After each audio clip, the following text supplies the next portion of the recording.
Hello दोस्तों, Ashoka IAS में आपका स्वागत है। दोस्तों, हम लोग जो है डेली टारगेट टॉपिक्स आपको देते हैं। जैसा आपको पता भी है कि हम लोग प्रीलिम्स और मेंस दोनों को फोकस करके आपको टारगेट डेली बाय डेली देते हैं। और बीच में 1-2 दिन गैप भी हो जाता है, तो उससे ये मत सोचिए कि सर ये डेली नहीं आ पा रही है। वो गैप हम जानबूझ के भी कर रहे हैं ताकि आप चीज़ों को आसानी से पढ़ पाओ, क्योंकि कई सारे अभ्यर्थी पीछे से पढ़ के आ रहे हैं डे 1 से। तो हम लोग आराम से चल रहे हैं अभी, और धीरे-धीरे ही चलेंगे, क्योंकि हमारा जो अभी आपने देखा होगा कि हम लोग क्या-क्या खत्म कर चुके हैं। अगर मोटा-मोटा देखा जाए तो हम लोग भूगोल की 4 किताब खत्म कर चुके हैं। अब आप ये समझिए कि 35 से 40 दिन में आपने 4 बुक भूगोल की, 3 बुक इतिहास की, ठीक है? और 2 बुक जो है पॉलिटी की भी समाप्त की है। और ये 2 बुक जो है मतलब नॉर्मल बुक नहीं है, थोड़ी मोटी भी हैं, और इसमें कॉन्सेप्ट और वैचारिक जो मुद्दे होते हैं वो बहुत अच्छे से डिस्क्राइब रूप में लिखे हुए हैं। तो इतना हमने जो है लगभग-लगभग समाप्त कर लिया है। अगर मोटा-मोटा देखें तो 9 से 10 किताब हमने समाप्त की है पिछले 1 से डेढ़ महीने में। तो ये मत सोचिए कि सर बहुत धीमे चल रहे हैं, हम लोग आराम से चल रहे हैं। तो आज हमारा फ़ोकस क्या होगा, आपको रिवीजन करना है। क्या करना है? रिवीजन करना है। जितनी किताबें आपने समाप्त की हैं या उस प्रक्रिया में हैं, धीरे-धीरे पढ़ते हुए आ रहे होंगे पीछे से, ठीक? तो अगर आप पढ़ रहे हैं तो आज डे 35 में आपको क्या करना है, कुछ रिवीजन करना है। मैं बताऊँगा क्या रिवीजन करना है आपको। तो रिवीजन में आज आपको 2 बुक जो है ज्योग्राफी की पढ़नी है। एक तो क्लास 6 की फिर से पढ़ना है, ठीक? और क्लास 7th की भी पढ़ना है। तो ये 2 बुक आपको रिवीजन में पढ़ना है। मिनिमम इतना तो पढ़िए ही पढ़िए। अब इसको रिवीजन करने में आपको 1 दिन पूरा लग जाएगा। अगर दोनों किताब आराम से आप सुबह से लेके शाम तक बैठोगे, तो 12 से 14 घंटे में ये दोनों बुक आराम से रिवाइज़ हो जाएगी। आप कहोगे सर जो है 12 से 14 घंटे ज़्यादा हो जाएगा। तो भाई 6 घंटे पढ़ो आप, अभी 6-7 घंटे पढ़ रहे हो ना, तो 6-7 घंटे पढ़ते हुए 1 बुक पहले समाप्त करो धीरे से, ठीक है? फिर अगले दिन आप भूगोल की 7th वाली समाप्त कर लेना, ठीक? तो डे 35 में आपको ये टारगेट करना है। और जो अभ्यर्थी सोच रहा होगा कि सर डे 36 आप फिर से ले आएँगे, तो मैं 1 दिन फिर से गैप कर दूँगा, क्योंकि रिवीजन चल रहा है तो आप आराम से कीजिए, और आपके कॉन्सेप्ट सारे अच्छे से क्लियर होने चाहिए, ठीक? तो रिवीजन अच्छे से करना है। और जैसा कि मैंने कहा कि पीवाईक्यू बिल्कुल नहीं छोड़ना, पीवाईक्यू ज़रूर देखिए, ठीक? तो आज हम लोग जो है कुछ प्रैक्टिस क्वेश्चंस भी देखेंगे, किस तरह से आपने अगर बुक पढ़ी होगी क्लास 6 की, 7th की, तो उससे किस तरह के क्वेश्चन बन सकते हैं या किस तरह के क्वेश्चन आ सकते हैं। तो थोड़ा-सा रिवीजन टाइप आप इसको देख लीजिए। जैसे मान लीजिए आपने क्लास 6 का रिवीजन किया होगा या पढ़ी होगी, तो ये अगर क्वेश्चन्स आपसे बन रहे हैं, तो आपको फिर ये लगना चाहिए कि हाँ, मैंने जो है क्लास 6 की एनसीईआरटी अच्छे से पढ़ी है। जैसे इसमें बोल रहा है, भारत के किस भाग में लौटते हुए मानसून के कारण वर्षा होती है? अब अगर आपने पहला चैप्टर पढ़ा होगा तो ये क्वेश्चंस आसानी से कर लोगे। क्लास 6 का पहला चैप्टर पढ़ा होगा तो ये आसानी से क्वेश्चन हो जाएगा, ठीक है? तो इससे घबराना नहीं है कि सर जो है मुझे क्वेश्चंस नहीं आ रहा। अगर नहीं पढ़ी तो दोबारा पढ़ के देख लो, फिर क्वेश्चंस बन जाएँगे, ठीक? तो भारत के किस भाग में लौटते हुए मानसून के कारण वर्षा होती है? तो आपको पता होगा इसका क्षेत्र क्या है, तमिलनाडु। अब ये डिस्क्रिप्शन आप पॉज़ करके पढ़ लीजिए, ठीक? इसके अलावा अगला देखिए क्वेश्चन क्या है, नीचे दिए गए कथन एवं कारणों पर विचार कीजिए। पहला कथन बोल रहा है, भारत की जलवायु को मानसूनी जलवायु कहा जाता है। फिर कारण बोला, भारत की स्थिति उष्णकटिबंधीय में होने के कारण अधिकतर वर्षा मानसूनी पवन से होती है और इसलिए ऐसा होता है। भाई कथन कारण में जब भी आप कथन कारण के क्वेश्चन पढ़ो, तो पहले कथन पढ़ो कि कथन क्या कह रहा है, कि भारत की जलवायु को मानसूनी जलवायु कहा जाता है। अब ये कथन सही है कि नहीं सही है? तो आपको पता होगा कि भारत की जलवायु मोस्टली मानसूनी जलवायु ही है। तो पहला कथन सही हो गया। अब पहला कथन सही है तो ये क्यों है? इसका कारण क्या है? तो अगर ये कारण इधर ये सही लिखा होगा तो ही हम मानेंगे कारण सही है। तो भारत की स्थिति उष्णकटिबंध में होने के कारण, आपको पता है कि भारत की जो स्थिति है, मैं फिर से बता रहा हूँ, अगर आपने क्लास 6 की एनसीईआरटी पढ़ी होगी तो ही इसको रिलेट कर पाओगे। अगर नहीं पढ़ी है तो फिर से पढ़िए जाके। और ये इनिशिएटिव जो आज हम लेकर के आए प्रैक्टिस क्विज का, ये हमको कमेंट करके बताइएगा कि किस तरह का जो है ये इनिशिएटिव हम लोग जो 35वें दिन लेकर के आ रहे हैं, आप ताकि आपका रिवीजन अच्छे से हो जाए। तो ये हमको ज़रूर कमेंट करके बताओ कि ये आपने सही से देख लिया है कि नहीं देख लिया। अगर मतलब कहने का है कि आपने बुक पढ़ी होगी, तो अच्छे से ये क्वेश्चंस कर लोगे। तो मुझे ये कमेंट करके बताना है कि आपको ये जो इनिशिएटिव है, कहने का मतलब क्विज़, ये हमें लाना चाहिए अगली जो है रिवीजन सीरीज़ में कि नहीं लाना चाहिए, ठीक है? तो आज मैं इसे प्रैक्टिस के रूप में ले आया, अगर आप कहोगे तो अगली फिर से आ जाएगी सीरीज़, ऐसा नहीं कि नहीं लेकर के आएँगे। तो यहाँ पे कारण मैंने बताया ना, मैं क्वेश्चन समझाने की कोशिश कर रहा था कि कथन का कारण के जो क्वेश्चंस होते हैं, जो नए एस्पिरेंट हैं उनको समझाने के लिए मैं बता रहा हूँ, ठीक है?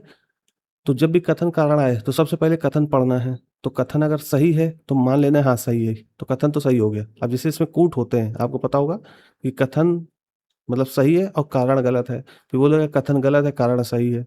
ये कथन और कारण दोनों सही है, दोनों व्याख्या करते हैं। मतलब इस तरह से ऑप्शंस होते हैं। मैं अगली बार जो स्लाइड में दिखा दूंगा किस तरह से यूपीएससी क्वेश्चंस बनाता है। ये तो मैंने प्रैक्टिस के लिए आप लोगों के लिए लिख दिया थोड़ा सा, ताकि आपको थोड़ा सा रिवीजन हो जाए कि आपने बुक पढ़ी है अगर, तो अच्छे से उस चैप्टर के बारे में जानते हो कि नहीं जानते हो। अगर बुक पढ़ी होगी तो आराम से क्वेश्चंस कर लोगे। तो जब भी कथन कारण का क्वेश्चन आए तो सबसे पहले कथन पढ़ना है। कथन अगर सही है तो फिर हमें देखना है कि कथन अगर सही है तो वो किस लिए सही है, उसका कारण क्या है, तो कारण नीचे लिखा होगा। अगर कारण सही लिखा है तो फिर हम कहेंगे कथन भी सही है और कारण भी सही है, और दोनों एक दूसरे की व्याख्या कर रहे हैं, मतलब कथन की व्याख्या कारण कर रहा है। तो यह कह रहा है भारत की जलवायु को मानसूनी जलवायु कहा जाता है। तो हमें पता है कि मानसूनी जलवायु कहते ही है भारत की जलवायु को, तो पहला कथन सही हो गया। ठीक, फिर कह रहा है भारत की स्थिति उष्णकटिबंधीय में होने के कारण अधिकतर वर्षा मानसूनी पवन से होती है। तो चूंकि मानसूनी पवन में ही हम लोग की खेती, अगर आप जो उत्तर भारत में होंगे तो आपको पता होगा कि जो धान की रोपाई होती है उसमें बहुत बड़ा रोल जो है मानसूनी वर्षा का होता है। अगर मानसूनी वर्षा या मानसूनी बारिश ना हो तो हमारे यहाँ अन्न का, ये कह सकते हो खाद्य सुरक्षा चिंता में पड़ जाएगी। मतलब खाद्य सुरक्षा उस तरह से अनाज उग ही नहीं पाएगा, तो खाद्य सुरक्षा संकट पड़ सकता है। तो हमारी जो स्थिति है, आर्थिक स्थिति भी मानसून पर निर्भर है। तो इसका मतलब भारत की जो स्थिति है वो उष्ण कटिबंधीय में होने के कारण, कटिबंध आप जानते हो कि क्षेत्र कहते हैं, ये अगर आपने क्लास 6 की एनसीईआरटी पढ़ी है तो कटिबंध भी पता होगा क्या कहते हैं। शीतोष्ण कटिबंध किसे कहते हैं, उष्ण कटिबंध किसे कहते हैं ना, उपोष्ण, शीत, ये सब पता होगा। तो उष्ण कटिबंध में होने के कारण अधिकतर वर्षा कहाँ होती है, वर्षा मानसूनी पवन से ही होती है, इसलिए भारत की जलवायु क्या है, मानसूनी। तो कथन की व्याख्या कारण कर रहा है तो दोनों सही हो जाएंगे, व्याख्या भी कर रहा है। अब यहाँ मैंने जो है डिस्क्रिप्शन छोटा सा लगा दिया ताकि आप पढ़ लो पॉज करके। ठीक, अगला है किसी स्थान की जलवायु के निर्धारण में कौन से कारक महत्वपूर्ण होते हैं। किसी स्थान की जो जलवायु है, मान मान लो कहते हैं चाइना की जलवायु किस तरह की है, तो उसके निर्धारण में, यानी चाइना की जो जलवायु उसके निर्धारण में क्या काम करेगा, क्या कौन कौन से कारण हैं जो मुख्य या महत्वपूर्ण होते हैं। तो पहला कह रहा है स्थान, जो स्थान की स्थिति है वो किस स्थान पे है। अब जैसे चाइना वो किस कटिबंध पे है, ठीक है, ये जरूरी है कि नहीं है, तो बिल्कुल जरूरी है, तो इसको मान लेंगे हाँ है। ऊंचाई, अगर वो जो है पर्वतीय क्षेत्र में होगा तो हो सकता है वहाँ ठंड पड़े। अगर वो जो है सी लेवल से नीचे होगा या सी लेवल के बराबर होगा तो वहाँ उमस जैसी स्थिति भी हो सकती है, गर्मी भी हो सकती है। अगर वो ध्रुव की तरफ है तो भी ठंडक होगी। तो इस तरह से भी देखा जाता है। तो ऊंचाई किसी भी स्थान के जलवायु को निर्धारण करती है या नहीं करती है, तो बिल्कुल करती है। आप कहोगे हिमाचल, अगर हम भारतीय परिप्रेक्ष्य में देखें तो हिमालय वाले क्षेत्र में आप देखोगे पूरे के पूरे 12 महीने ठंड पड़ती है। अगर लद्दाख जाओ तो इस भीषण गर्मी में भी वहाँ ठंड है। तो इसका मतलब ऊंचाई वाले स्थान पे क्या होता है, वहाँ की जलवायु उस ऊंचाई के आधार पर निर्धारित हो रही है। तो ये भी कथन हम सही मान लेंगे कि नहीं मान लेंगे। और बोला समुद्र तल से दूरी, अब उस समुद्र तल से कितना दूर है ये भी निर्भर करता है किसी स्थान के जलवायु के बारे में। ये तीन कारक महत्वपूर्ण हैं ही हैं। अब आपने किया होगा अगर 6 क्लास की एनसीईआरटी तो इसको आसानी से कर लोगे। ये प्रैक्टिस है, ठीक है, आप इसको जो है प्रैक्टिस के रूप में देखिए और रिवीजन के तौर पे देख सकते हो। ठीक, तो ये क्विज आपकी हो जाएगी। यहाँ मैंने डिस्क्रिप्शन लगा दिया है इस क्वेश्चन का, पढ़ लीजिए। अगला क्वेश्चन, भारत में उष्णकटिबंधीय वर्षा वन कहाँ पाए जाते हैं। उष्णकटिबंधीय वर्षा वन, अब मुझे ये कमेंट करके बताओ कहाँ पाए जाते हैं, तुरंत कमेंट करके बताओ तुरंत। ठीक है, तो पहला कह रहा है अंडमान निकोबार द्वीप समूह। अब वर्षा वन का मतलब क्या होता है, सदाबहार वन या पतझड़ वन नहीं कह रहा है, ठीक है, उष्णकटिबंधीय वर्षा वन। वर्षा वन का मतलब जो ज्यादा वर्षा, जिनको ज्यादा वर्षा की जरूरत पड़ती है, और ज्यादा वर्षा की जरूरत पड़ेगी इसका मतलब वो हमेशा हरे भरे रहेंगे, तो इन्हीं को हम क्या कह देते हैं, सदाबहार। ठीक, तो सदाबहार वन की बात कर रहा है। तो उष्णकटिबंधीय सदाबहार वन या वर्षा वन कहाँ पाए जाते हैं भारत के परिप्रेक्ष्य में। ठीक, तो पहला बोला अंडमान निकोबार द्वीप समूह। तो अंडमान निकोबार द्वीप समूह में वर्षा अगर ज्यादा होगी तो वहाँ स्वाभाविक है कि सदाबहार वन होने चाहिए। तो आपको क्या लगता है, अंडमान निकोबार द्वीप समूह में वर्षा वन पाए जाते हैं कि नहीं, कमेंट करके बताओ। ठीक है, कमेंट करो तुरंत। तो इसका आंसर क्या हो जाएगा, बिल्कुल पाए जाते हैं। क्योंकि अभी देखिए, अब इसका आंसर आप ऐसे भी निकाल सकते थे, क्योंकि अभी करंट में बहुत ज़्यादा चर्चा में था अंडमान निकोबार द्वीप समूह में जो प्रोजेक्ट था निकोबार, ग्रेट निकोबार द्वीप प्रोजेक्ट, काफ़ी ज़्यादा चर्चा में था अभी पिछले महीनों। तो भी आप कह लेते कि हाँ वहाँ सदाबहार ये डेंस फॉरेस्ट पाए जाते हैं, तो भी इसका आंसर ले लेते। तो पहला सही हो गया।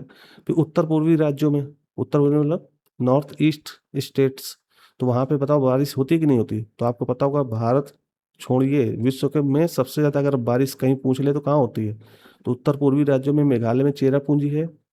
ठीक है, चेरापूंजी कह लो या मासिन राम कह लो। ठीक, तो चेरापूंजी वाले क्षेत्र में जो वर्षा होती है विश्व में सबसे ज्यादा होती है।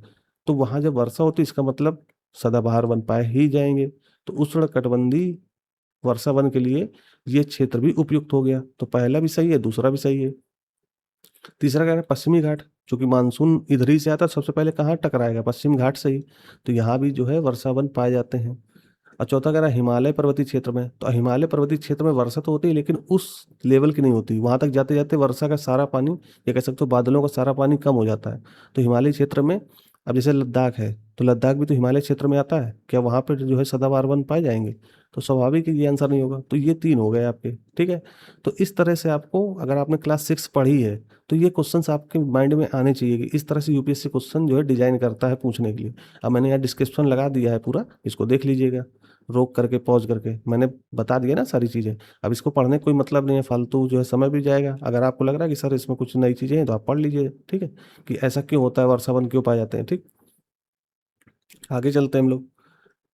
अगला प्रश्न है, हमारे देश के अधिकांश भाग में किस प्रकार के वन पाए जाते हैं? अधिकांश भाग में, हमारे देश के अधिकांश भाग में किस प्रकार के वन पाए जाते हैं? अगर भारत की स्थिति देखोगे तो भारत में किस तरह के वन ज्यादा पाए जाएंगे? अब कंफ्यूजन हो सकता है, आप मुझे इसका आंसर दो, और इसका आंसर मैं कमेंट में पिन करूंगा, ठीक है, इस क्वेश्चन का। इसको स्टार बना रहा हूँ, और मैं वहां पे स्टार 2 स्टार के साथ जो है इसका आंसर मैं कमेंट में पिन करूंगा। अब मुझे इसका कमेंट करके बताओ कि इसका आंसर क्या होना चाहिए, ठीक है। वहां पे तुम भी जो है कमेंट कर रहे हो, तो 2 स्टार लगा के बताना मुझे कि सर इसका जो है आंसर ये है, ठीक है। मैं कमेंट जरूर पिन करूंगा, देखिएगा, ठीक। अगला है, नीचे दिए गए कथनों में से कौन सा या कौन से कथन सत्य हैं?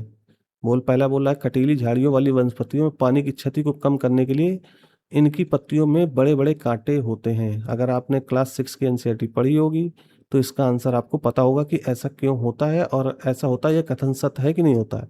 तो कटीली झाड़ियां अपना पानी बचाने के लिए पत्तियों को किस रूप में बदल लेती है? कांटों में। पढ़ाई होगा, ठीक है। दूसरा कथन बोला, पर्वतीय क्षेत्रों में पर्वतों की ऊंचाई के साथ साथ वनस्पतियों में भी भिन्नता आती है। भिन्नता, ठीक है। तो इसका मतलब, जब आप ऊंचाई के साथ ऊपर जाओगे या ऊंचाई के साथ नीचे आओगे, तो इनमें क्या, किनमें, वनस्पति यानी पेड़ पौधों में भिन्नता मिलती कि नहीं मिलती? भाई ऊंचाई वाले क्षेत्र में पाइन वाले वन पाए जाएंगे, लेकिन जो कम ऊंचाई वाले क्षेत्र, वहाँ देवदार वगैरह पाए जाते हैं। तो इस तरह से भी आपको पता होना चाहिए। तो ये भी सही हो गया और ये भी सही हो गया, इसका मतलब इसका आंसर क्या हो जाएगा? सी, ठीक। तो इस तरह से आपको क्वेश्चंस प्रैक्टिस करनी है। तो आज आप ये देख लो, अगर आपको ये सीरीज अच्छी लग रही होगी, सर इस तरह से प्रैक्टिस करा दिया कीजिए बीच बीच में, तो हम लोग बीच बीच में लेकर के आते रहेंगे। हमने आज जैसे भूगोल का करा दिया, क्लास 6 का लगभग इसमें आधे से ज़्यादा चैप्टर कवर्ड है, ठीक है। ऐसे ही हम लोग जो है हिस्ट्री का बना देंगे, इसी तरह जो है पॉलिटी का बना देंगे, अगर आप कमेंट करोगे तो। फिर बोला, नीचे दिए गए सूची 1 को सूची 2 से मिलाइए। अब यहाँ पे एक तरफ जो है कुछ पेड़, ये कह सकते हो वृक्षों के नाम लिखे हैं, दूसरी तरफ उसकी स्थिति लिखी कि कहाँ पाए जाते हैं, ये किस तरह की जो है वनस्पतियां हैं। एक सूची को दूसरी सूची से मिलाना है, सुमेलित करना है। तो बोला, रोजवुड, महोगनी, ये क्या है? वृक्ष हैं, ये कह सकते हो ये जो है वन है। तो किस तरह के वन है, किस तरह की जो है वनस्पति है? तो रोजवुड किस तरह की है बताइए? ये हो जाएगी सदाबहार वन। रोजवुड और महोगनी कैसे हैं? सदाबहार वन है। अगर आप जो है अंडमान निकोबार या पश्चिमी घाट की तरफ जाओगे, तो रोजवुड महोगनी आपको देखने को मिलेंगे। फिर बोला, पीपल और नीम किस तरह के हैं? अगर जैसे पहले का ए का दूसरा सही हो गया, तो यहाँ से तो आप आंसर निकाल लोगे, लेकिन हमको क्या करना है, पूरा पढ़ना है। तो पीपल और नीम किस तरह के हैं? तो पीपल और नीम जो है कैसे हैं? उष्णकटिबंधीय पतझड़ वन, ठीक। अब आपको जो है एक काम करना है, आपको ये 4 तरीके के नाम दिए हैं, पर्वतीय वन, उष्णकटिबंधीय सदाबहार वन, उष्णकटिबंधीय पतझड़ वन, कटीली झाड़ियाँ, ऐसे शीतोष्ण वन। इस तरह से आपको गूगल करके या अपनी बुक से पढ़ना है। एनसीईआरटी में दिया है लेकिन कम दिया हुआ है, तो उसमें उदाहरण देखने हैं। आपको ये तो पता है कि उष्णकटिबंधीय वन किसे कहते हैं, लेकिन अगर कहते हैं उष्णकटिबंधीय सदाबहार वन के 5 वृक्षों के या 5 वनस्पतियों के नाम बताओ, तो 2-3 तो एनसीईआरटी ने लिख रखे हैं। लेकिन अगर यूपीएससी ने 3-4-5 रख दिए अलग टाइप के, तो आप तो जो है कंफ्यूज हो जाओगे। तो इसलिए कुछ ऐसे नाम अपने पास रखो। वैसे यूपीएससी एनसीईआरटी से ही प्रश्न बनाता है, तो बहुत ज़्यादा चांस है कि आपको इसी तरह के ऑप्शन मिलेंगे। मतलब 90 से 95% चांस है कि आपको इसी ऑप्शन मिल जाएंगे, रोज रोज महोगनी। यूपीएससी ने प्रीवियस में देखो, अगर आप प्रीवियस ईयर क्वेश्चंस देखे होंगे, तो आपको इस तरह के ऑप्शंस दिखे भी होंगे। तो एनसीईआरटी चाहे क्लास 6 की हो या क्लास 11th की, आपने अगर पढ़ी है तो क्वेश्चंस आने ही हैं, ठीक है। तो इस तरह के क्वेश्चन यूपीएससी ने पूछे भी हैं प्रीवियस ईयर में। तो आप अगर पीवाईक्यू देख रहे होगे तो आपको पता होगा कि किस तरह से क्वेश्चंस आते हैं। ठीक है, तो यहाँ सुमेलित करना है रोजवुड महोगनी को सेकंड से। पीपल और नीम क्या हो जाएगा, उष्णकटिबंधीय पतझड़ वन हो जाएगा। खैर बबूल क्या है, झाड़ियाँ हैं, तो ये झाड़ियाँ हो जाएंगी। पाइन और देवदार क्या है, पर्वतीय वन है। ठीक है, अभी मैंने उदाहरण ऊपर दिया था पाइन देवदार का। ठीक, आगे चलते हैं हम लोग। तो आई थिंक आप समझ गए होंगे इसका आंसर क्या हो जाएगा, सी। फिर भारत में जंगली बकरी कहाँ पाई जाती है, कमेंट करके बताओ। भारत में जंगली बकरी कहाँ पाई जाती है, जंगली बकरी। ठीक है, अब कई सारे अभ्यर्थी या कई सारे जो स्टूडेंट सोच रहा होगा, सर ये तो हमने पढ़ा ही नहीं। एनसीईआरटी उठाओ भाई, एनसीईआरटी उठाओ क्लास 6 की, वहाँ दिखेगा जंगली बकरी के बारे में। ठीक, तो हिमालयी क्षेत्र में हो जाएगा ये।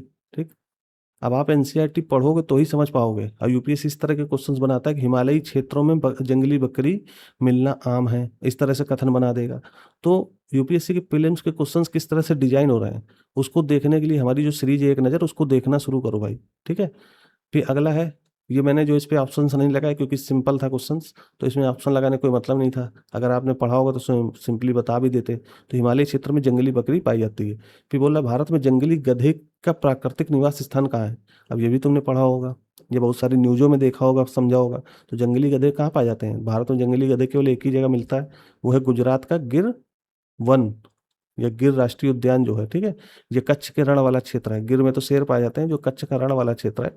अब यहाँ गिर मत लगाना, क्योंकि मुझे जो है लग रहा था, क्योंकि जंगली गधे केवल एक स्थान तक सीमित नहीं है, कच्छ के रण के अलावा गिर तक भी कहीं कहीं दिख जाते हैं। तो मैंने कहीं देख लिया था तो निकल गया। लेकिन आपको अगर दो ऑप्शन है, गिर और कच्छ का रण, तो कच्छ का रण लगाना है। क्या लगाना है, कच्छ का रण।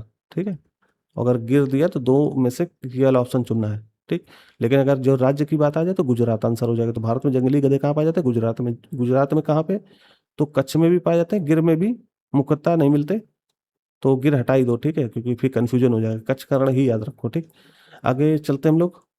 भारत की मुख्य भूमि का विस्तार दक्षिण से उत्तर की ओर किन अक्षांशों के मध्य है। अब ये सिंपल क्वेश्चन था। क्या कह रहा है, भारत की जो मुख्य भूमि है, मुख्य भूमि का मतलब उसके द्वीप हटा दो, अंडमान निकोबार और लक्षद्वीप जैसे द्वीप हटा दो। मुख्य भूमि में कौन आ जाएगा, आपका कन्याकुमारी से लेकर के कश्मीर तक।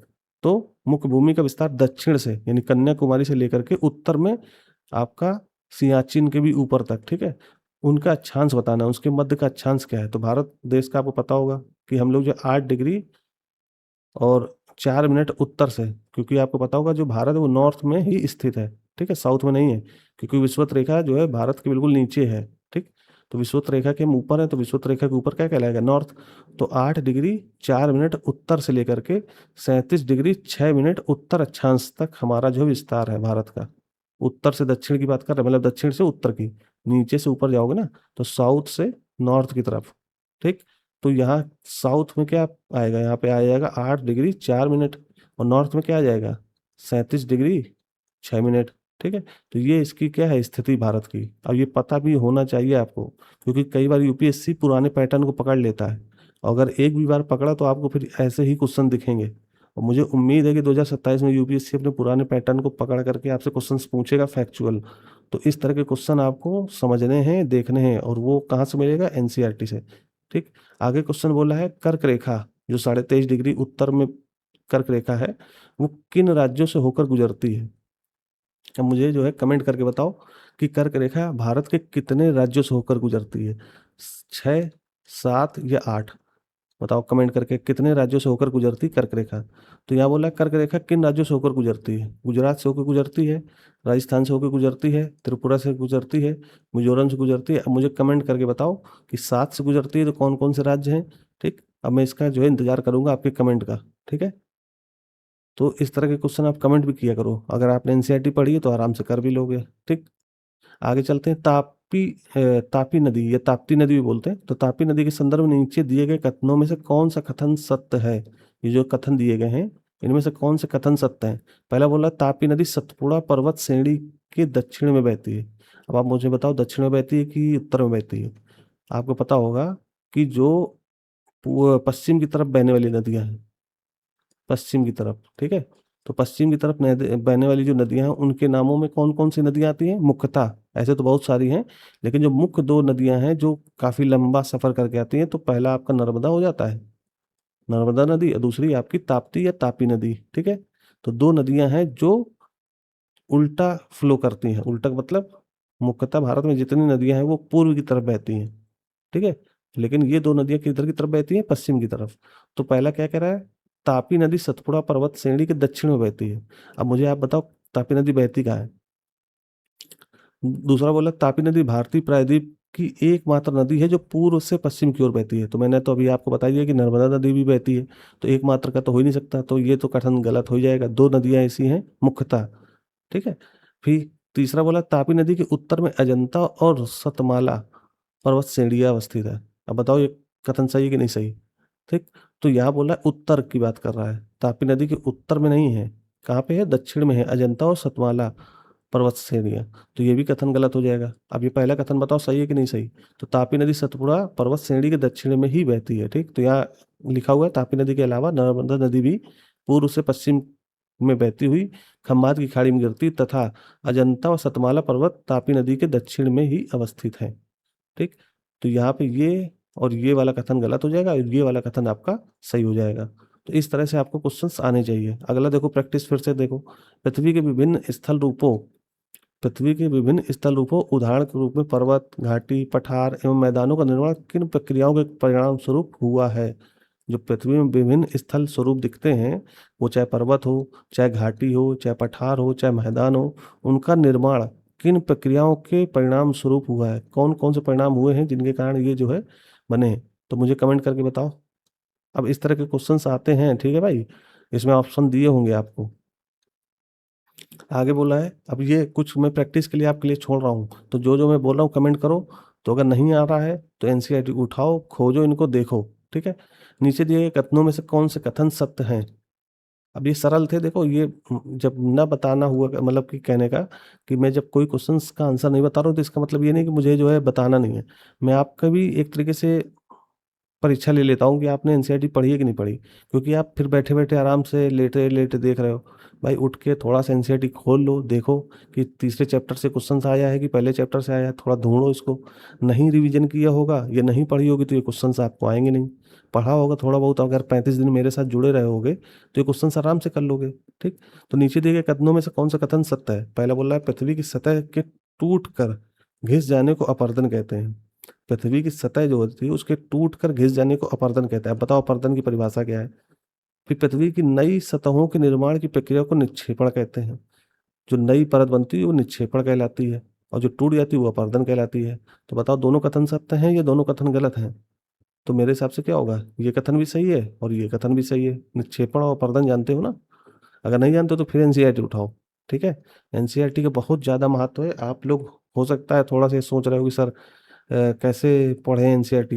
तो ये जो क्वेश्चंस मैंने आपको बताए हैं ना, अगर इस क्वेश्चन को आपने ध्यान से देखा है, समझा है, तो आपको एनसीईआरटी का महत्व समझ में आ जाएगा। ये सारे प्रैक्टिस क्वेश्चन हैं जो यूपीएससी टाइप के ही बनाए गए हैं, ठीक। फिर नीचे दिए गए युग्मों में से कौन सा या कौन से सही सुमेलित हैं? मतलब आपको बताना है कौन सा सही सुमेलित है। अब ये यूराल पर्वत है, अब बताओ मुझे कमेंट करके यूराल पर्वत है कहाँ? तो यूराल पर्वत कह रहा है ज्वालामुखी टाइप का पर्वत है। अब पर्वत भी कई प्रकार के होते हैं ना, वलित पर्वत हो गया, ज्वालामुखी पर्वत हो गया, वेनसोत्स पर्वत हो गया, ठीक है, वलित पर्वत हो गया। तो इस तरह के पर्वत होते हैं, 3-4 प्रकार के होते हैं। आपको पता होना चाहिए पर्वत के प्रकार। तो ये यूराल जो पर्वत है वो किस टाइप का पर्वत है? क्या ज्वालामुखी पर्वत है या दूसरे तरह का पर्वत है? तो आपको पता होगा, अगर एनसीईआरटी पढ़ी है तो यूराल पर्वत कैसा है? वलित है, ना कि ज्वालामुखी। तो ये वलित पर्वत हो जाएगा, ठीक। दूसरा है वासजेस पर्वत। अब मुझे कमेंट करके बताओ वासजेस पर्वत कहाँ है? तो वासजेस पर्वत कैसा है? भंसोत्स पर्वत है कि नहीं है? तो भंसोत्स पर्वत तो है ही। इसका उदाहरण ही हम लोग हमेशा जो है, अगर आप एनसीईआरटी पढ़ोगे तो भंसोत्स पर्वत का सबसे अच्छा उदाहरण क्या है? वासजेस पर्वत। अब ये यूरोप में है, ठीक है, देखिए मैंने बता भी दिया यूरोप में। तो ये वासजेस पर्वत कहाँ है? यूरोप में। फिर माउंट किलीमंजारो, ये कहाँ पे है? नाम सुना सुना लग रहा होगा, किलीमंजारो ना। तो दक्षिण अफ्रीका में ये पर्वत है। कैसा पर्वत है? ज्वालामुखी टाइप का पर्वत है। तो ये सुमेलित है। तो पहला तो गलत सुमेलित था, दूसरा सुमेलित है, तीसरा सुमेलित है। फिर बोल रहा है फ्यूजियामा पर्वत। फ्यूजियामा पर्वत भी अफ्रीका में ही है, ठीक है। और ये कैसा पर्वत है? ये वलित पर्वत नहीं है। ये कैसा पर्वत है? ज्वालामुखी पर्वत। तो वलित पर्वत हटा दीजिए, ठीक। तो इस तरह से आपको क्वेश्चंस देखने समझने हैं। अगर आपके क्वेश्चंस हो रहे हैं, इसका मतलब आपने एनसीईआरटी ठीक ठीक ढंग से पढ़ ली है, ठीक। अब ये डिस्क्रिप्शन आप जो है पॉज करके अच्छे से पढ़ लीजिएगा। कुछ इसमें स्पेशल जानकारी है जो एनसीईआरटी से ही उठाई गई है। अगर आपने एनसीईआरटी बुक्स अच्छे से पढ़ी होगी तो इसका मतलब एक तरह की डिस्क्रिप्शन वही है, सेम टू सेम, ठीक, वही से लिया गया है। फिर बोला मनाकी पर्वत किस महासागर में स्थित है। अब मनाकी आप हो सकता है पहली बार सुने हो, लेकिन आपने हवाई द्वीप बहुत बार सुना होगा। हवाई द्वीप बहुत बार सुना होगा कि प्रशांत महासागर में एक जो है बीच में द्वीप पड़ता है, उसको बोलते हैं हवाई द्वीप।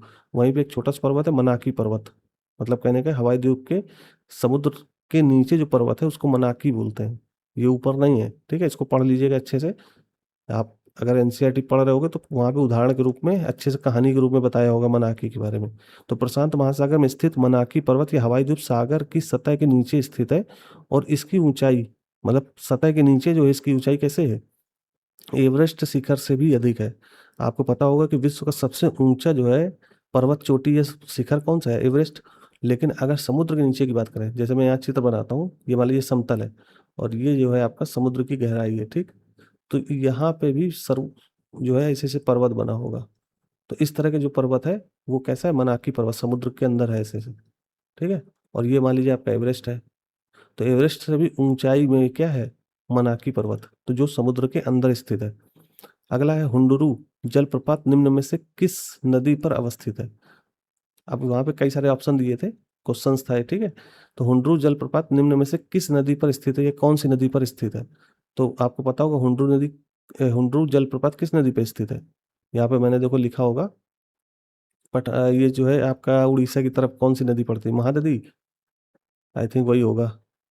पठारी क्षेत्रों में भी जलप्रपात होते हैं क्योंकि यहाँ नदियाँ ऊंचाई से गिरती हैं। छोटा नागपुर पठार के स्वर्ण रेखा नदी, माफ कीजिएगा, स्वर्ण रेखा जो है महानदी की सहायक है ना, तो स्वर्ण रेखा नदी पे ही क्या है, हुंडरू जलप्रपात, ठीक। तो ये डिस्क्रिप्शन मैंने लगा रखा है कि स्वर्ण रेखा नदी में हुंडरू जलप्रपात है, ठीक। एनसीईआरटी का ही क्वेश्चन था। और बाकी आप पढ़ लेना, कर्नाटक के बारे में दिया हुआ है कि जलप्रपात जो सबसे ऊंचाई से गिरता है सरवती नदी पर स्थित है ना, तो उसको एनसीईआरटी में आपने पढ़ा भी होगा। और यूपी पीसीएस में कई बार क्वेश्चंस पूछा है कि सबसे ऊंचा जलप्रपात कौन सा है, कमेंट मतलब कि ऑप्शंस दे देता 3-4, तो वहाँ पे इस तरह के क्वेश्चंस आए हुए हैं। तो स्टेट पीसीएस में भी इस तरह के क्वेश्चन डायरेक्ट पूछे जाते हैं, ठीक है। अगला है मैदान के संदर्भ में नीचे दिए गए कथनों पर विचार कीजिए। अधिकांश मैदान मुख्य नदियों और उसकी सहायक नदियों के कारण बने हैं। आपको पता होगा कि मैदान कैसे बनते हैं, नदियों के द्वारा लाए गए, कह सकते हो जो उनका गाद होता है, गाद का मतलब जो कूड़ा कचरा लेकर के आती है ना नदियाँ, मतलब अपने साथ पत्थर मिट्टी साथ में लेके आती है पानी के साथ, और उसी को जो है बाढ़ के रूप में या निक्षेपण के रूप में आसपास के मैदानी इलाकों में छोड़ करके आगे बढ़ती है। तो वही गाद क्या बन जाता है, मिट्टी। ऐसे ही मैदान आपके बनते हैं। तो अधिकांश मैदान मुख्य नदियाँ और उसकी सहायक नदियों के कारण बने हैं। तो बिल्कुल सही है कथन, ठीक है। दूसरा, मैदान विश्व में सबसे अधिक जनसंख्या वाले भाग होते हैं। आपको पता होगा जहाँ खेती होगी वहाँ जो है जनसंख्या होगी, तो मैदान सबसे सरल और सबसे मतलब कहने का कि सारी जीविका आपको यहाँ, जीविका के जो साधन होते हैं वो मैदानों में मिल जाते हैं। अगर आप द्वीप में जाओगे तो नदी पार करना पड़ेगा या समुद्र पार करना पड़ेगा। जैसे अगर मैं एक उदाहरण लूँ तो हिमालयी क्षेत्र में, ये कह सकते हो जो अंडमान निकोबार द्वीप समूह में लोग रह रहे हैं, उनका जीवन सरल है, या जो है उत्तर प्रदेश के लखनऊ जैसे शहर में रहने वालों का जीवन सरल है। तो आप कहोगे सर जो है लखनऊ में रहने वाले का जीवन ज़्यादा सरल है, तो ऐसा क्यों है, क्योंकि यहाँ पे सारी सुविधाएं हैं। तो जहाँ सारी सुविधाएं होंगी तो वहाँ जनसंख्या भी ज़्यादा जो है माइग्रेट करके आएगी जाएगी, ठीक। तो अंडमान में कोई नहीं रहना चाहता है, मतलब एक शौक हो सकता है टूरिज्म के रूप में जाने का घूमने का, वो अलग है। लेकिन कह दो परमानेंट अंडमान में रहना है तो कोई नहीं रहना चाहेगा, क्यों, क्योंकि वहाँ हो सकता है कई सारे संसाधन ना हो, स्कूल नहीं है, सड़क नहीं है, ठीक है। तो इस तरह की व्यवस्थाएं नहीं होती है तो वहाँ जनसंख्या भी कम होती है। तो बहुत बड़ा कारण क्या है, मैदान विश्व में सबसे अधिक जनसंख्या वाले भाग होते हैं, इसका मतलब ये भी बात सही लिखी हुई है, ठीक है। बोला उपरोक्त कथन में से कौन सा कथन सही है, तो दोनों सही है, ठीक। अब यहाँ पे जो कूट दिया होता है एक दो, एक सही केवल दो सही है ना, दोनों नहीं सही, तो इस तरह से कूट दिए होते हैं, तो मैंने कूट लगाए नहीं है। अगला है दक्षिण अमेरिकी महाद्वीप के संदर्भ में। दक्षिण अमेरिकी महाद्वीप कहाँ पड़ेगा, अगर आपने उत्तरी अमेरिका देखा है, अगर मैं यहाँ बनाना चाहूँ, ठीक है, थोड़ा सा देखना आप, इस तरह से है ना, दक्षिण अमेरिकी महाद्वीप, और यहाँ से आपका पनामा होते हुए अमेरिका ऐसे हो जाएगा ये, ठीक। तो इस तरह से आपको देखना है। तो दक्षिणी अमेरिकी महाद्वीप, दक्षिण अमेरिका महाद्वीप के संदर्भ में नीचे दिए गए कथनों पर विचार कीजिए। अब इस तरह के जब भी क्वेश्चन आए तो एटलस जरूर देखा करो, भले ही आप एनसीईआरटी पढ़ रहे हो साथ में एटलस लेके रखो। मैंने जो है आपको किसी न किसी जब टारगेट बताए थे तो बताया भी था कि एटलस बहुत जरूरी है अगर आप भूगोल पढ़ रहे हो। ठीक है। तो एटलस बीच बीच में देखना बहुत जरूरी है। तो दक्षिण अमेरिकी महाद्वीप के संदर्भ में नीचे दिए गए कथनों पर विचार कीजिए। पहला क्या है, इस महाद्वीप के पूर्व में, इस महाद्वीप के पूर्व प्रशांत महासागर तथा पश्चिम में अटलांटिक महासागर स्थित है, या अटलांटिक महासागर। तो ये जो है इसके पूर्व में क्या है बताओ, तो इसके पूर्व में प्रशांत महासागर है क्या, तो ये स्वाभाविक ही गलत हो जाएगा। इसके पूर्व में क्या हो जाएगा, अटलांटिक, तो उल्टा लिखा हुआ है। ये बोला विश्व की सबसे लंबी पर्वत श्रृंखला एंडीज इसके उत्तर से लेकर दक्षिण की ओर फैली हुई, तो स्वाभाविक है एंडीज पर्वत ऐसे फैली हुई है उत्तर से लेकर दक्षिण तक। इस महाद्वीप में विश्व की सबसे बड़ी अपवाह क्षेत्र वाली नदी अमेजन बहती है। आपको पता होगा इस क्षेत्र में, तो अमेजन नदी ब्राजील वगैरह क्षेत्रों में बहती है ना, कई सारे देशों से होकर के आती है। तो ये क्षेत्र भी कैसा है, अमेजन में, यहाँ मतलब अमेजन नदी आपको यहाँ दिख जाएगी। अब मुझे कमेंट करके बताओ कि अमेजन नदी कितने देशों से होकर के आती है। ठीक है, तो इसमें कौन कौन से कथन हो जाएंगे, पहला गलत हो जाएगा, दूसरा सही हो जाएगा, तीसरा सही हो जाएगा। ठीक है, तो इस तरह से आपको देखना है। अगला देखो, नीचे दिए गए कथनों पर विचार कीजिए। वायुमंडल में उपस्थित नाइट्रोजन गैस सभी प्रकार के जीवधारियों की वृद्धि में सहायक होती है। आपको पता होगा कि नाइट्रोजन के कारण ही जो वृक्ष होते हैं या पेड़ पौधे होते हैं वो वृद्धि कर पाते हैं। आपने अगर एनसीईआरटी पढ़ी है तो ये कथन आपको पता होगा, सही हो जाएगा। दूसरा बोला कार्बन डाइऑक्साइड गैस पेड़ पौधों की वृद्धि में सहायक होती है। तो ये तो नाइट्रोजन तो होती ही होती है, साथ में नाइट्रोजन जो है केवल पेड़ पौधों के लिए नहीं बल्कि सारे जीव जंतुओं के लिए भी, उनकी वृद्धि के लिए महत्वपूर्ण है गैस है। ठीक है, फिर कार्बन डाइऑक्साइड गैस पेड़ पौधों की वृद्धि में सहायक होती है, तो ये भी कथन सही हो जाएगा। अगर आपने एनसीईआरटी पढ़ी है तो आपको समझ में आ जाएगा। ठीक है, कई बार ये अगर अगर ये क्वेश्चन यूपीएससी में आ जाए तो जिसने अच्छी खासी तैयारी करी होगी वो भी इसमें कंफ्यूजन हो जाएगा दूसरे कथन में, कि कार्बन डाइऑक्साइड गैस पेड़ पौधों की वृद्धि में सहायक है कि नहीं। अगर उसने पढ़ा होगा एनसीईआरटी तो कर लेगा। समझ पा रहे हो मेरी बात। तो इसमें कौन कौन से कथन सही हो जाएंगे, ये भी सही हो जाएगा, ये भी सही हो जाएगा। अब ये डिस्क्रिप्शन दिया हुआ है, इसको आप आसानी से पॉज करके पढ़ लो। ठीक, मैंने बता दिया आपको। ठीक है, आगे चलते हैं। नीचे दिए गए युग्मों को सही सुमेलित कीजिए।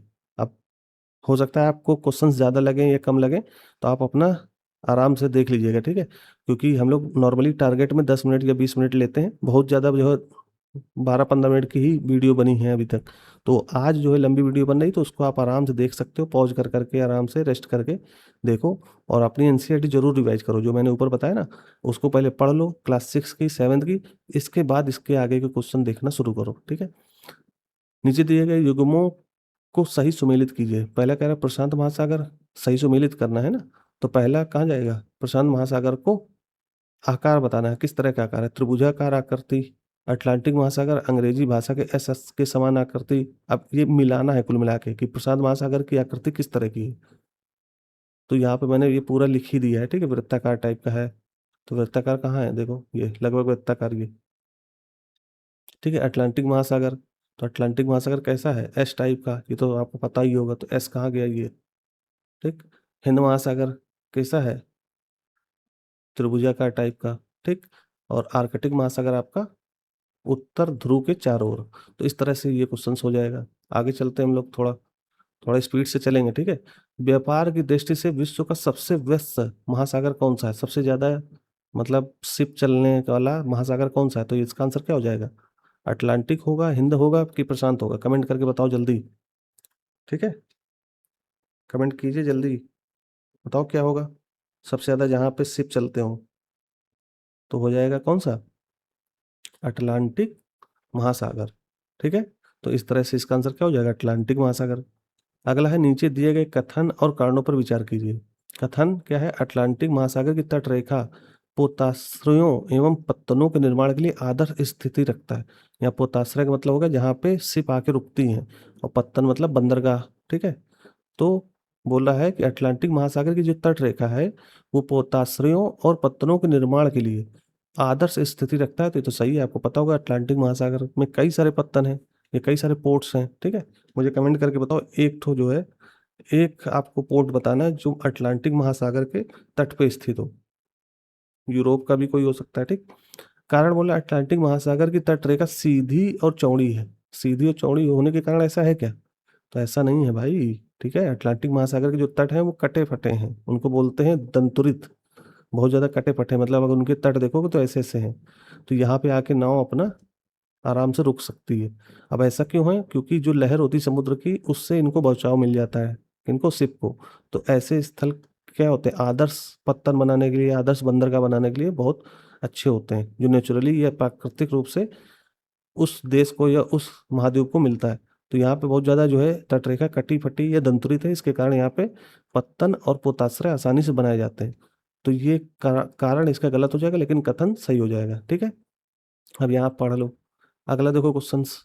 नीचे दिए गए कथन किस महासागर से संबंधित है? पहला बोला ये महासागर पृथ्वी के 1/3 भाग पर फैला है। अब आपको पता होना चाहिए कि पृथ्वी इतनी बड़ी और उसमें 1/3 भाग केवल एक महासागर का, तो सीधा आपका माइंड दौड़ना चाहिए कि सबसे बड़ा महासागर कौन सा है? पैसिफिक ओशियन या प्रशांत महासागर। ठीक है, तो अर्थात इसका क्षेत्रफल सभी महाद्वीप के कुल क्षेत्रफल से भी बड़ा है। ठीक, तो पहला तो आपको पता होगा प्रशांत महासागर की बात हो रही है सीधा।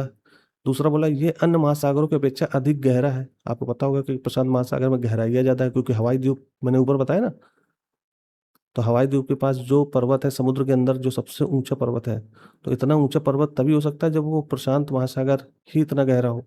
ठीक, अगला है इस महासागर के एक ओर एशिया और ऑस्ट्रेलिया महाद्वीप और दूसरी ओर उत्तरी और दक्षिणी अमेरिका महाद्वीप है। तो अगर आप जो है देखोगे, मैं यहाँ मैप बनाता हूँ थोड़ा सा। ठीक है, ये आपको उत्तरी महाद्वीप हो गया और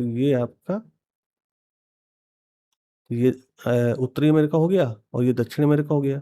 तो इसके जो है किधर इधर इसके पश्चिम में क्या हो जाएगा? प्रशांत महासागर। और इधर आपका ऑस्ट्रेलिया पड़ता है बीच में, है ना? तो ऑस्ट्रेलिया और एशिया, तो वही बोल रहा है। दूसरी ओर दक्षिण और उत्तरी अमेरिका, तो उत्तरी अमेरिका और दक्षिण अमेरिका, तो प्रशांत महासागर की कुल मिला के बात हो रही है। ठीक है, तो आई थिंक आप क्वेश्चन समझ गए होंगे। अगले पे चलते हैं। अंटार्कटिका महाद्वीप के संदर्भ में नीचे दिए गए कथनों पर विचार कीजिए। अब आपको पता होगा कि एक होता है आर्कटिक महाद्वीप और दूसरा होता है अंटार्कटिका महाद्वीप। ठीक, तो आर्कटिक महाद्वीप क्या है? उत्तरी ध्रुव की तरफ है, और अंटार्कटिका महाद्वीप कहाँ है? दक्षिण ध्रुव की तरफ।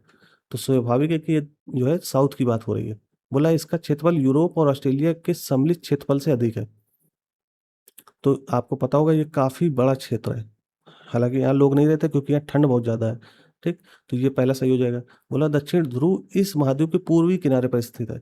पूर्वी किनारे पर नहीं, मध्य में स्थित है। ठीक है? तो बिल्कुल मध्य में, अंटार्कटिका महाद्वीप के मध्य में क्या पड़ेगा? दक्षिणी ध्रुव।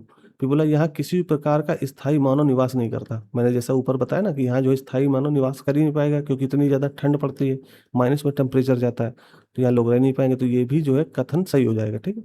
सही हो जाएगा। तो पहला और तीसरा कथन आपका सही है। ये आपका डिस्क्रिप्शन लगा हुआ है, पढ़ लीजिए। आगे चलते हैं। एशिया और यूरोप को अलग करने वाली स्थलीय संरचना में शामिल है यूराल पर्वत, यूराल नदी और काकेशस पर्वत।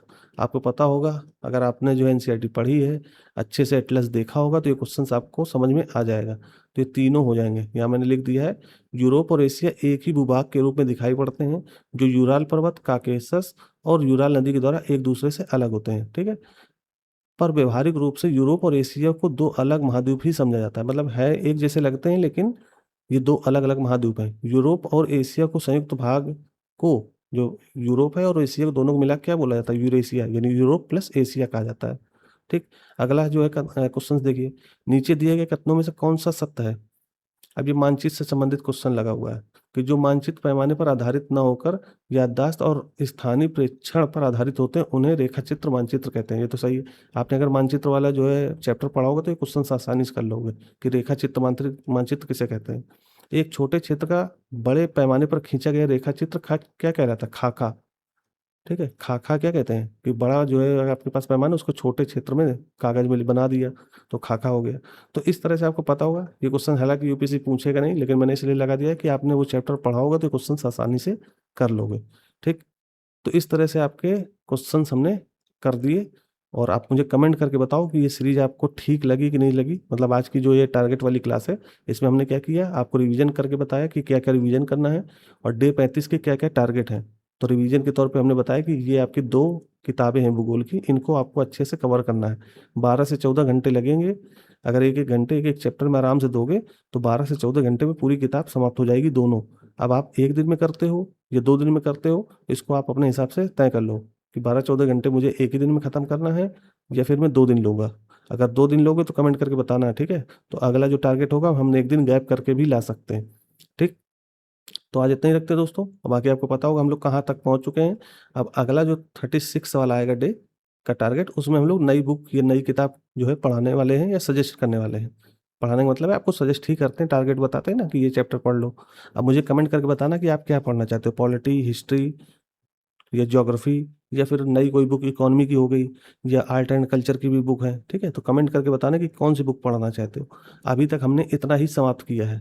और आपके लिए ये भी बता दूं, जो करंट अफेयर है हमारी मैगजीन अप्रैल वाली, इसके साथ साथ मई की भी आ गई है। तो अब हम लोग टारगेट जो है मई का भी देंगे, और कोशिश करेंगे कि मई की जो मैगजीन आ गई है करंट की, विजन आईएएस की, उसके कुछ टॉपिक आपको, मतलब करंट अफेयर के रूप में हम मंथली मैगजीन कवर करने की बात बोल रहे थे, तो मई से हम लोग सेक्शन वाइज, मतलब सब्जेक्ट वाइज आपको करंट अफेयर देना प्रारंभ कर देंगे, ठीक है।